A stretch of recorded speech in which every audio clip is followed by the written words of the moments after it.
Hello and welcome. If you're new here, hi, my name is Max. I write and publish books under the name Gemma Tate, and today we are doing a deep dive analysis into a book series that for many years I genuinely considered to be one of the best fantasy books I had ever read. It's still up there if the author can stick the landing with book 3, if book 3 ever comes out, and especially if he ever figures out how to write women. That's right, we are talking about The Kingkiller Chronicle by Patrick Rothfuss. Also, I would say spoiler warning, but I read this book in 6th grade. I have since finished my master's degree 3 years ago. If you're that pressed about spoilers, stop this video, go read the book, and then come back. All right, now that we are all on the same page, let's get into it. If you haven't read the books or if you need a quick refresher, this is The Name of the Wind, in which a lot of really terrible things happen to a young boy who then is really good at a lot of things and goes to magic school and struggles to pay his student loans. This is The Wise Man's Fear, in which he continues to really struggle to pay his student loans, but he ends up making friends with royalty and having sex with a fairy. This is The Slow Regard of Silent Things, in which a sad girl puts things down and picks things up a lot. And this is The Narrow Road Between Desires, in which a fairy prince gets a little carried away in a small town. And granting wishes kind of like a magical genie. Anyway, so there are a few things that Patrick Rothfuss does really, really well, and these are the reasons why I keep coming back to this series despite my issues with it, which we'll get into in a minute. First of all, prose. Man, can Rothfuss turn a phrase. Like, just the intro paragraphs to The Name of the Wind, they really just immediately catch you. Like, let's go ahead and turn to literally the very first page of the very first book. It was night again. The Waystone Inn lay in silence, and it was a silence of 3 parts. The most obvious part was a hollow, echoing quiet made by things that were lacking. If there had been a wind, it would have sighed through the trees, set the inn's sign creaking on its hooks, and brushed the silence down the road like trailing autumn leaves. If there had been a crowd, even a handful of men inside the inn, they would have filled the silence with conversation and laughter, the clatter and clamor one expects from a drinking house during the dark hours of night. If there had been music, but no, of course there was no music. In fact, there were none of these things, and so the silence remained. It's so good.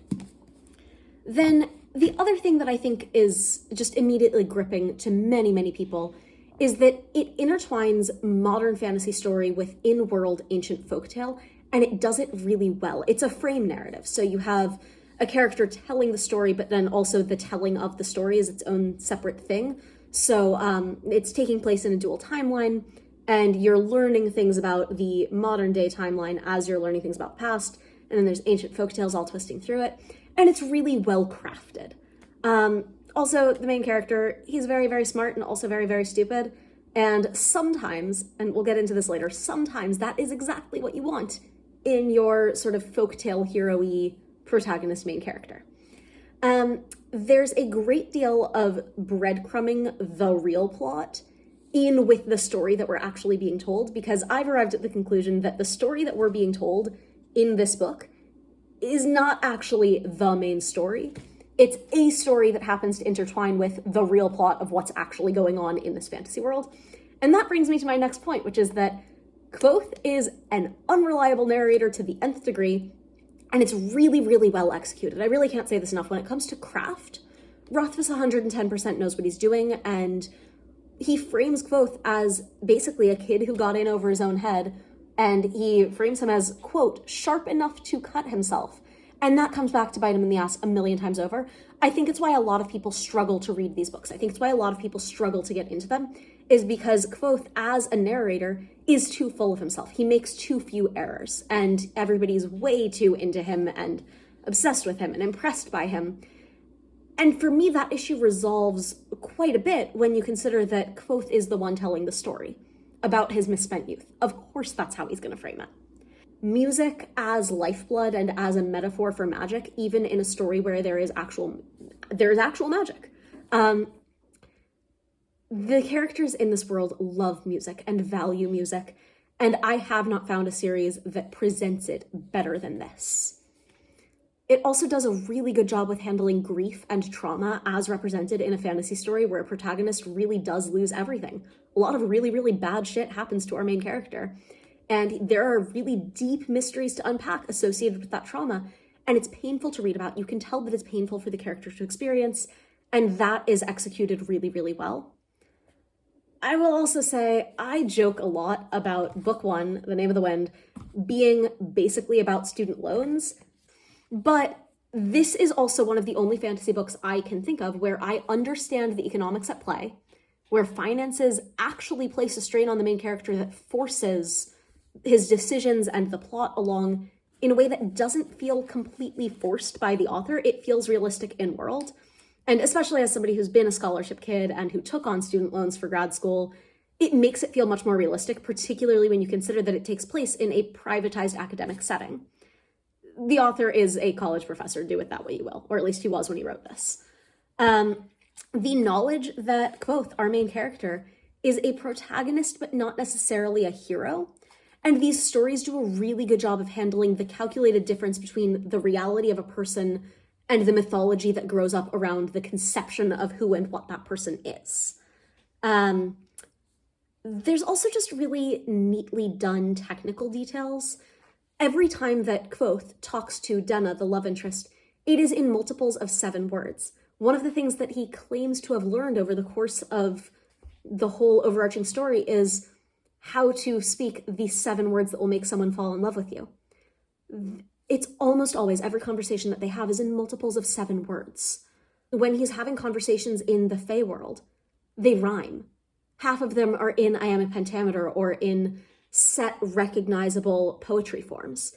I mean, the amount of care and craft that has gone into these books gets me every single time on a reread. I, as a word nerd and as a writing craft person, really, really love some of the things that Rothfuss does here.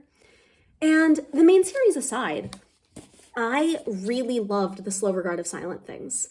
I've personally described it, I did 2 minutes ago, as a really beautiful book with really gorgeous illustrations where a girl puts things down and picks things up sometimes, and that's all that really happens.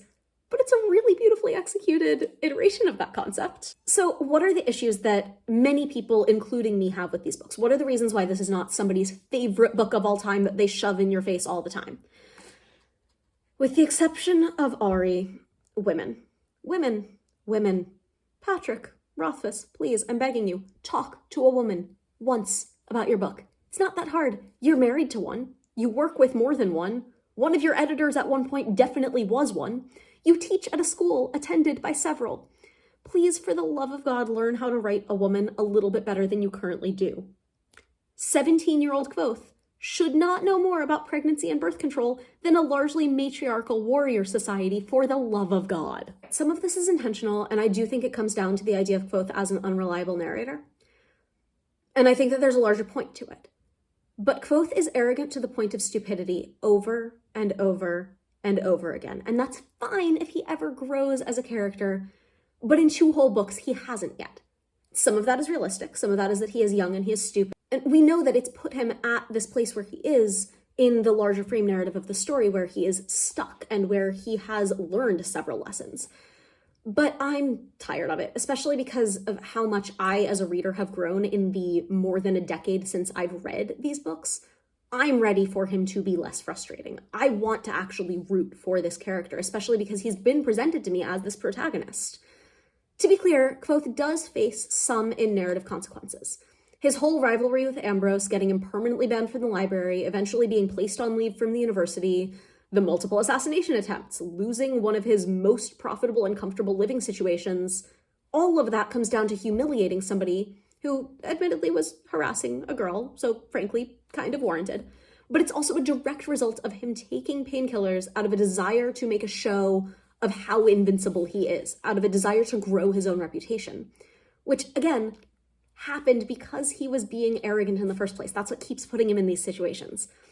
And even when he's doing something good, especially where weirdly rescuing women is concerned, it's almost always out of anger or a rigid sense of righteousness, way more than an inherent sense of empathy or the desire to do good. And we know that that's going to continue to bite him in the ass because he refuses to grow. Also, okay, problem number 2, which I think is a larger issue. Between all of these books, we are 2,000 pages in. It is called The King Killer Chronicle. No kings have been killed. That speaks to the larger issue. There's not a lot of narrative payoff to the puzzles and the frameworks that have been set up for us as readers. Another larger issue, which I think is a bigger deal right now in 2024 than it was in 2012, 2013 when I read these books feel very late 90s, early 2000s white male fantasy to me. And that makes sense because that is when Patrick Rothfuss wrote the bulk of it, and that is what sold then. I would not be surprised if part of the editing process was trying to make it feel more 90s and thousands white male fantasy. But it is frustrating in the 2020s, especially as a female reader and as somebody who understands that it is important to have diverse characters and stories. Also, it can't be a good thing that I regularly mix up huge chunks of the parts of the book that take place in Tarbean with the early chapters of Ender's Shadow by Orson Scott Card, and I don't like to think about Orson Scott Card all that much. So, that can't be good. And the biggest criticism of all of it is that if you don't like unfinished series and you don't like unfinished works, and if you're the type of person who won't read a fanfic on AO3 because it's still in progress, don't read this series. I'm legitimately increasingly convinced that book 3 is never gonna happen. That said, I have no shortage of crackpot theories if book 3 ever does happen. So let's get into it, because I wrote them all down for you. Starting off at the very beginning of book 1, do you remember Ben, Quoth's mentor? Do you remember how he leaves the traveling troupe? Because I do. He leaves to go to a town called Hallowfell. And here's the sentence that makes me think this is real suspicious. As you can see, I don't think anyone could have built a better snare for Ben if they had tried. That's on page 116 of my copy. Somebody did try. That was a snare.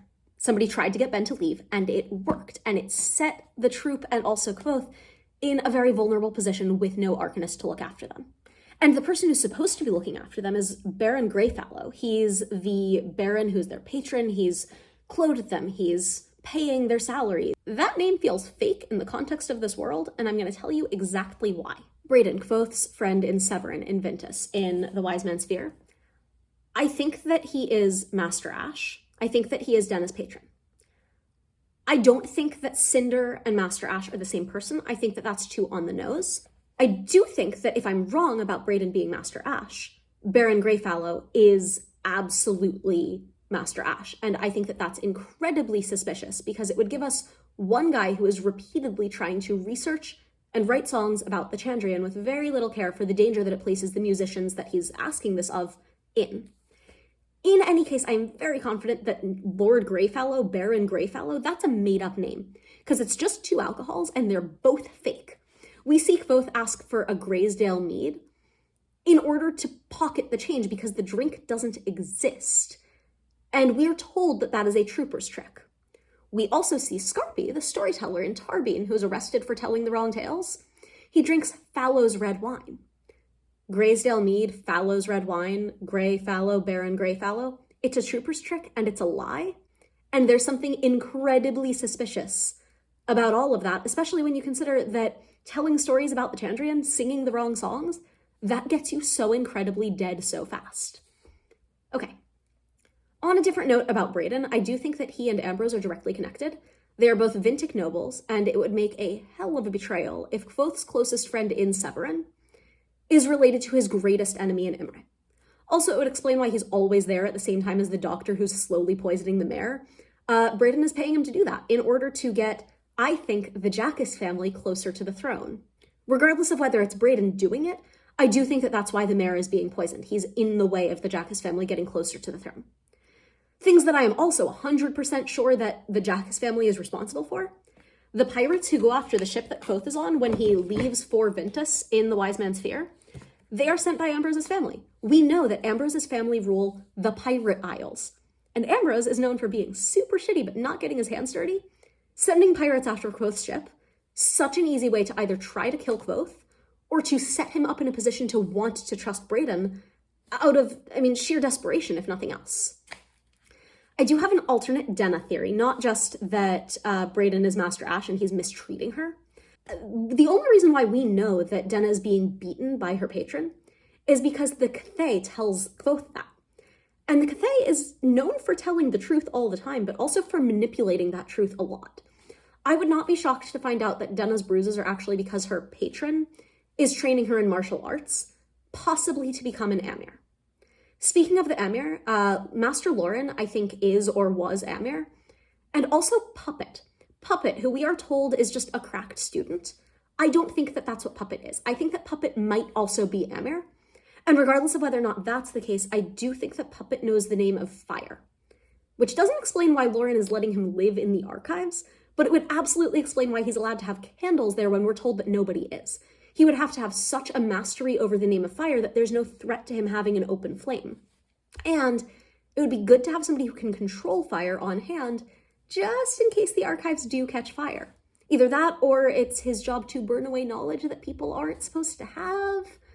Which brings me to my next thought, that I don't think the Amir are the good guys, not completely anyway. I also think, and y'all can tell me if this is crazy, I think that Kvothe has lost, to a degree, either control or use of his left hand, because he broke an oath. He sought out Denna's patron, saying on page 492, I swear I won't attempt to uncover your patron.